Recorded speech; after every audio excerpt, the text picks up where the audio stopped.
নমস্কার। মজার কবি সুকুমার রায় লেখা হারিয়ে পাওয়া। ঠাকুর দাদার চশমা কথা, ওরে গনসা, হাবুল, হোতা, দেখ না হেথা, দেখ না হোথা, খোঁজ না নিচে গিয়ে, কই কই কই, কোথায় গেল?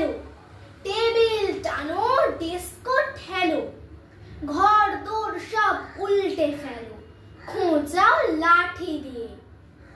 খুঁজছে মিছে কুজোর পিছে, জুতোর ফাঁকে খাটের নিচে, কেউ বা জোরে পর্দা খিচে, বিছনা দেখে ঝেড়ে, লাফিয়ে ঘেমে হাঁপিয়ে থেমে, ক্লান্ত সবে পড়ল থেমে। ঠাকুর দাদা আপনি নেমে আসেন তেড়ে মেরে, বলেন রেগে, চশমাটা কি ঠ্যাং গজিয়ে ভাগলো নাকি?